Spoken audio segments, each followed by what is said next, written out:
अस्सलामुअलैकुम, welcome to आके on wheels. आज फर्स्ट टाइम हम अपनी आवाज़ के साथ रिकॉर्ड कर रहे हैं। तो स्टार्ट हम अपनी मर्सिडीज़ से करेंगे, जो कि एक अपने आप में ही एक जाना माना नाम है। तो स्टार्ट करते हैं। तो एहसन साहब, क्या हाल चाल है आपका? ठीक ठाक, आप बताएं। अल्लाह का शुक्र। बताएं यार, क्या सीन है इस गाड़ी का?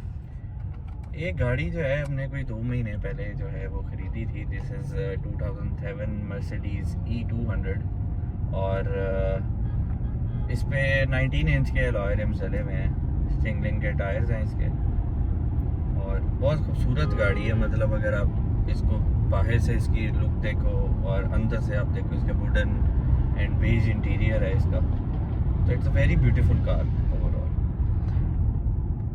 यार वैसे ही बात तो आपकी ठीक है, लेकिन कई दफ़ा पाकिस्तान में हम रहते हैं, जाहिर है, तो कई दफ़ा ये चीज़ होती है कि यार मैंने इतने पैसे खर्चने हैं तो मैं क्यों ना लोकल गाड़ी पे जाऊं, ब्रांड न्यू गाड़ी होगी।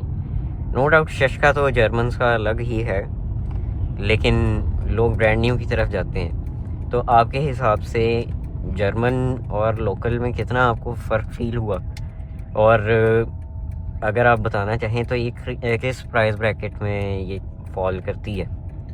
ये गाड़ी जो है अगर आपको परफेक्ट कंडीशन में मिलती है तो मेरे ख्याल में आई 60 to 65 के प्राइस ब्रैकेट में फॉल करती है। और आप जो बात कर रहे हैं लोकल और गाड़ियों की और जर्मन। कंपैरिजन टू जर्मन, तो उसमें ये है कि ठीक है, लोकल गाड़ी ऑब्वियसली आपको यहाँ पे जो है वो ज़्यादा आपकी जो इस तरह की रोड्स हैं, अब ये जिस तरह के यहाँ पे मामलात हैं, हर दूसरी जगह खड्डे हैं, हर 100 मीटर के बाद यहाँ पे अब मॉडल टाउन में इस वक्त हम ड्राइव कर रहे हैं तो यहाँ पे स्पीड ब्रेकर्स ही बहुत ज़्यादा है। तो हाँ, लोकल गाड़ी जो है उसको आप ज़्यादा प्रेफर करोगे, बट अगेन जब आप इस तरह की कोई गाड़ी लेते हो तो आपका ये डेली ड्रिवन में नहीं आती हैं गाड़ियाँ। खास तौर पर हमारे जैसे लोगों के लिए, हम इनको डेली ड्राइव नहीं कर सकते। हम लोग मोस्टली इनको वीकेंड्स पे निकाल लेंगे, मंथ में 2-3 दफ़ा निकाल लेंगे, 4 दफ़ा निकाल लेंगे, इससे ज़्यादा जो है ये नहीं होती। और ये 1.8 है, सुपर चार्ज है इंजन इसका। अब यहाँ पे आप कहाँ इसको भगाएंगे? मतलब यहाँ पे आप थोड़ा सा पैडल देंगे, कोई बाइक वाला आगे आ जाएगा, कोई रिक्शे वाला मोड़ काट रहा होगा, तो आप क्या कह सकते हैं इसके बारे में? ये बात तो बिल्कुल ठीक ही है आपने। अच्छा, मैं पहले ही इस चीज़ का कर दूं कि हम ये फेसलेस ही रख रहे हैं, और एक पीओवी, हम ड्राइवर का तो पीओवी देते हैं, आज हमने पैसेंजर साइड से बनाया है। तो हो सकता है हमें ये आए कि आप लोगों ने अपना मुंह क्यों नहीं दिखाया, तो वो हम ये फेसलेस ही रखेंगे। और ये एक नया पर्सपेक्टिव होगा कि हम थोड़ा सा रिव्यू करें, गाड़ी के बारे में बातचीत करें। तो मुझे उम्मीद है कि व्यूअर्स को कोई मसला नहीं होना चाहिए। बाकी हमें कमेंट से पता चल जाएगा कि क्या सीन है, या लाइक से पता चल जाएगा। Probably। अच्छा, जब मैंने ये गाड़ी ली थी ना, वैसे तो इसमें एक 2-3 इश्यूज थे। एक, इसकी सनरूफ जो है वो ओपन नहीं होती, वो सील नहीं होती, उसको मैंने सील चेक करवाना है, उसका कोई प्रॉबेबली कोई जो है वायर का इशू आ रहा है।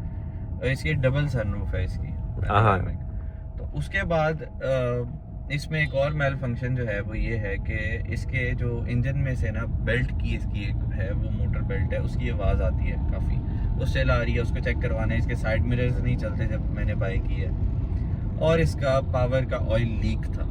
जब हमने बाई की तो स्टीयरिंग काफ़ी हार्ड था, तो हमें अनयूजुअल फील हुआ। हमने ऑल्दो जानने वाले से ली थी, तो वो अगेन हमने कोई ख़ास उसका इतना कोई चेक एंड बैलेंस नहीं किया गाड़ी का, क्योंकि ये ऐसी गाड़ी है कि अगर इनमें कोई इशू होता है तो ये मेल फंक्शन आपका सेंसर इनका सामने आ जाता है। तो उसके बाद ये था कि इसका स्टीयरिंग बहुत हार्ड था, फिर चेक करवाया तो पावर ऑयल लीक था।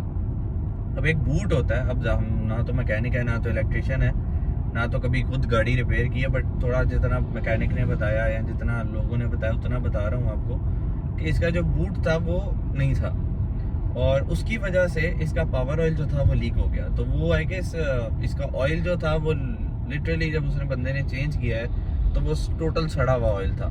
तो उसके बाद ये हुआ कि इसको हमने जो है वो ऑयल चेंज किया, इसका पावर ऑयल डला, और पावर ऑयल डलने के बाद इसका हमने क्या नाम है, वो बूट भी किया, चढ़ाया उसने मैकेनिक है। तो टोटल इसका खर्चा जो है वो 15,000 था। अब आप एक गाड़ी, ऐसी गाड़ी, इतनी लग्जरियस गाड़ी को अगर आप देखेंगे तो आप इतने खर्चे में इमेजिन नहीं कर सकते कि गाड़ियां जो हैं वो नॉर्मली चल रही हैं। मतलब आप इसकी ट्रांसफ़र फीस जो है इस वक्त, ऑब्वियसली पुराना मॉडल है लेकिन still better than the newer models still, और इसकी इस वक्त ट्रांसफ़र फीस हमें जो है वो सिर्फ 10,000 आई गेस हमें पड़ी है मैक्सिमम, और इसका टोकन भी जो है वो 7,000 रुपये का।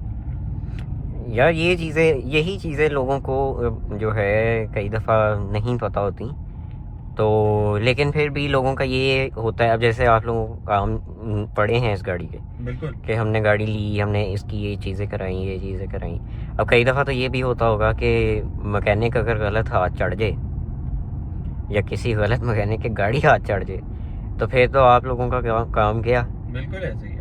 तो मेरे ख्याल से इसी चीज़ के लिए शायद लोग ब्रांड न्यू गाड़ी प्रेफर करते हैं। और सॉरी आपकी बात काट रहा हूँ। और आपने जैसे बताया कि कुछ चीज़ों का नहीं पता लेकिन पता चल गया, तो इस बात से तो ये साबित हुआ कि लोगों को गाड़ियों की नॉलेज होना शुरू हो जाती है इस तरह की गाड़ियाँ लेके। नहीं, अभी हम जो है मेरे पास एक प्रियस भी है, हम उसका भी रिव्यू करेंगे।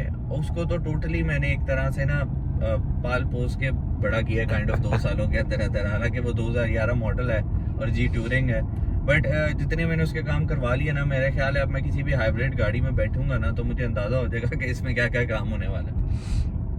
तो ऑब्वियसली आपको आइडिया हो जाता है चीज़ों से। जब आप अगर ये मेरे पास ज़्यादा देर रहेगी, 6 महीने साल मेरे पास रहेगी, तो मुझे भी इसका हर चीज़ पता होगी कि अच्छा ये इसका काम है, ऐसे है। अभी इसका एसी भी नहीं चलता। तो द पॉइंट इसके जो शौकीन लोग होते हैं, अब हमने जिनसे लिए वो कहने को तो शौकीन थे, वो हमें कह रहे थे कि हम बहुत शौकीन, हमने बड़े प्यार से रखी हुई, लेकिन अगेन जब हमारे पास आई तो हमारे पास जो है वो बड़ा जो है वो मामला ऐसे हुआ।